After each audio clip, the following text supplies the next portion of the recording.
হ্যাঁ ভাত বাড়ছি। বস তাড়াতাড়ি, অত টাইম নাই। না তোমার ভাত বাড়ি খাও। আমি পারবো না, তুমি বাড়ো। সারাদিন খেটে খুটে এসে ভাত। না না তুমি বাড়ো, আমাকে তো আমি বাড়ছি, তোমার তো তুমি বাড়ো, তোমার তো তুমি বাড়ি খাও। আমি পারবো না বাড়তে। সারাদিন কাজ করে এসে ভাত বেরিয়ে তাই ভাত বাড়ি খাও না তো তোমার কে দেবে? তোমার চা এনে কয়খানা তোমার নকরেন রেখে দেছো, নিজেরটা নিজে বাইরে খাও, নিজেরটা নিজে বাইরে খাও। তোমার ভাত বাড়ি দিতে পারবো না আমি, কালকেই তো কইছি আমি। আবার এদিকে ডিম আর আলু ভাজা করি, যে ঝোল ঝোল তরকারি করবে তাও করবে না। এদিকে ভাত খাওয়া যায়? তাই না খাবি না খাবি হ্যাঁ? না খাবি না খাবি, তোরা খাতি কইছি কিডা? খাস না? না খাবি? হ্যাঁ তুই খাস না, তোরা কে খাতি কয়? তুই যা বাড়া, খাস না তুই? বোন মনে নাকি? হ্যাঁ তোর তো খালি খা, না খালি না খা।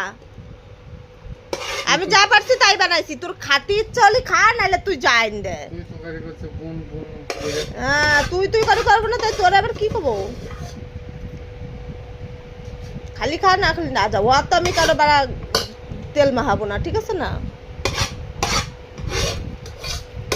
আমি আমাকে তো নি ভাজা, তারপরে এই যে বাটিতে দিচ্ছি, বাটিতে নিয়ে নাও।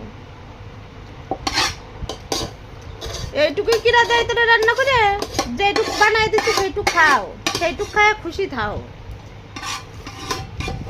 দাদারা বোনরা দেখো কি রান্না করেছে, দেখো আলু ভাজা ভাত।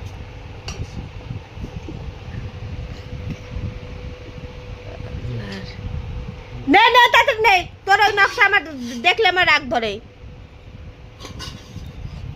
এরম পাখা পাখা, ওর কত তুই কান দিস না, ও বাড়া ওর তো যদি দিছি ও বাইরে খাগা, বাইরে খাবি। রান্না টুক করে দিই, তাই তোর কপাল ভালো। রান্না করতে হবে না কেন? হ্যাঁ তা তোর রান্না করতে হবে না। আমরা তো খাবো না, তোর জন্য কি আমরা না খেয়ে থাকবো নাকি? রান্না করতে হবে না, আমাকে আমরা খাবো। ভাত যখন বেরিয়ে দেবো না তো করতে হবে। হ্যাঁ তোর কে রান্না করে দেবে? ভাত বাইরে দেবো না, ওই অমনি করেই দেবো, অমনি করেই খাতে হবে।